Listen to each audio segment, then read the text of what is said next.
Quem é filho não pode aceitar viver como escravo. Precisa se posicionar e assumir o seu papel.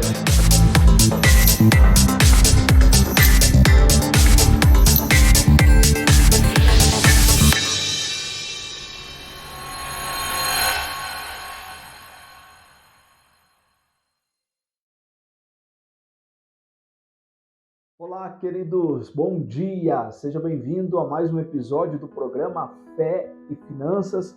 Estamos no episódio de número 22 e nesta semana estamos falando sobre o tema Não Serás Envergonhado. Esta é uma promessa de Deus para o seu povo. Nós estamos trabalhando o livro de Joel. Na primeira semana trabalhamos o capítulo de número 1 e nesta semana estamos se aprofundando no capítulo de número 2. Como eu li aqui na semana anterior, no capítulo 2, do 25 ao 27, traz esta promessa para nós, que o povo de Deus não mais será envergonhado. Mas eu quero ler para você a sequência, para você entender como é que nós não seremos mais envergonhados. Versículo 28 do capítulo 2 de Joel. E acontecerá depois que derramarei o meu espírito sobre toda a carne. Vossos filhos e vossas filhas profetizarão, vossos velhos sonharão e vossos jovens terão visões. Até sobre os servos e sobre as servas derramarei do meu espírito naqueles dias. Então, quando Deus promete para aquele povo, diz, não mais, o meu povo, se converter a mim de verdade, não mais será envergonhado. O que é essa conversão genuína? Aí eu vou para um outro texto da palavra para se aprofundar nisso, para você entender. Romanos, capítulo de número 8, versículo 14, diz assim: pois todos os que são guiados pelo Espírito de Deus são filhos de Deus. Porque não recebeste o espírito de escravidão para viverdes outra vez atemorizados, mas recebeste o espírito de adoção, baseados no qual clamamos, Abba, Pai.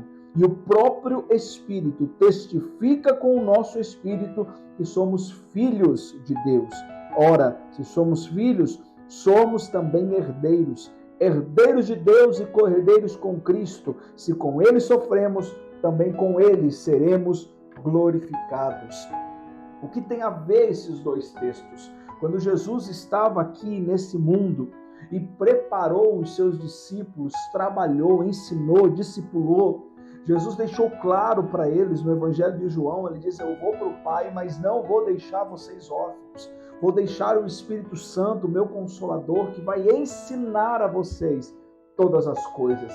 A Bíblia diz que quem convence o homem do pecado, da justiça, do juízo, não é o homem, é o Espírito de Deus. Por isso que nesse texto diz que o Espírito de Deus testifica com o nosso espírito que nós somos filhos de Deus. Porque muitas pessoas vivem uma vida de vergonha, de humilhação. Por que muita gente vive uma vida desalinhada com o propósito de Deus? Porque não é guiado pelo Espírito de Deus. Porque não abriu a sua vida para receber esta promessa maravilhosa de Deus, que é o Espírito de Deus, é a presença de Deus na nossa vida. É como se nós parássemos olhar na Bíblia, o Velho Testamento, nós vemos a manifestação de Deus Pai.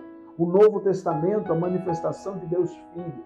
A partir de Atos dos Apóstolos, nós vemos a manifestação de Deus Espírito Santo. O Espírito Santo de Deus completa a Santíssima Trindade, Deus Pai, Filho e Espírito Santo. É Deus em nós. É Deus tocando no nosso espírito. O espírito humano é a parte de Deus. Você sabe que quando Deus criou o homem, colocou o homem no jardim, a Bíblia diz que ele pega o boneco de barro e o homem se torna alma vivente. Mas ele só se tornou, só começou a viver de verdade quando Deus sopra nele o espírito. A partir daí, a parte de Deus em nós nos faz viver nesta terra. Muitas pessoas hoje ignoram o seu espírito. Muitas pessoas cuidam da sua saúde física, cuidam da sua mente, mas ignoram que existe dentro delas um espírito. E esse espírito, ele clama por Pai. E a Bíblia diz aqui em Romanos que o Espírito, ele toca no nosso espírito porque ele quer revelar a nós a nossa real identidade. Qual é a real identidade de um filho? O pai é quem dá destino para um filho. Existe um destino profético para a tua vida. Existe um plano de Deus para a tua vida. Mas você só vai descobrir isso quando você assumir a sua identidade como filho. Quando você entender que você é filho e deixar o Espírito de Deus trabalhar na tua vida. Aí a promessa vai se cumprir. Os filhos profetizarão, os velhos sonharão, os jovens terão visões. Até sobre os servos e servas está dizendo até sobre aqueles que ainda não entenderam a sua real identidade de filho. Até estes, o Espírito toca, o Espírito trabalha, o Espírito tenta despertar, o Espírito tenta trazer para esta vida que Jesus pagou o preço para que pudéssemos viver uma vida abundante, uma vida plena, abençoada em todas as áreas. Eu creio na vida eterna, eu creio na obra redentora de Cristo na cruz do Calvário, mas eu não consigo acreditar que tudo o que ele fez foi apenas para nos garantir a eternidade. Eu acredito que, como a palavra, as promessas de Deus aqui, de Gênesis a Apocalipse, são muito claras na minha vida. Que o Filho de Deus precisa viver uma vida abundante nessa terra. O salmista, ele canta, eu fui moço, hoje sou velho, mas durante toda a minha vida nunca vi um justo desamparado, nem sua descendência mendigar o pão. Existem tantas promessas para os filhos de Deus, e essas promessas não diz respeito apenas à eternidade, diz respeito a este tempo, ao tempo que Deus nos permite viver nesta terra.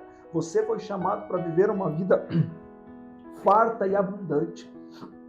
Este é o chamado de Deus para a tua vida. Eu quero despertar você para isso. Quero orar por você e abençoar a tua vida neste momento. Eu estou com a garganta um pouco cansada desse final de semana, mas não deixei de gravar essa mensagem para abençoar a tua vida. Então, se foi bênção, compartilha com mais alguém. Mas deixa eu orar por você. Meu Deus e meu Pai, em nome de Jesus, eu oro por aqueles que estão acompanhando esse programa de perto ou de longe. Para os nossos irmãos queridos do Jardim Itália, da nossa comunidade, que estão passando por esse processo de discipulado, de reforçar aquilo que eles aprendem, aquilo que eles ouvem no final de semana. Mas aonde chegar esta mensagem, Pai, desperta os teus filhos, que o teu Espírito Santo, que é aquele que convence o homem, convença este filho que ele precisa viver uma vida próspera, uma vida abundante, uma vida bem-sucedida nesta terra, porque assim ele vai glorificar ao Senhor com a sua vida aqui nessa terra. Não fomos chamados para viver uma vida de vergonha e de humilhação, fomos chamados para viver uma vida abençoada na tua presença, e que assim seja na vida de todos aqueles que estão ouvindo, assistindo este programa, em nome de Jesus. Amém. Querido, que Deus abençoe grandemente a tua vida. Não deixe de compartilhar com alguém, de abençoar mais alguém através desse programa. E até amanhã, se Deus nos permitir.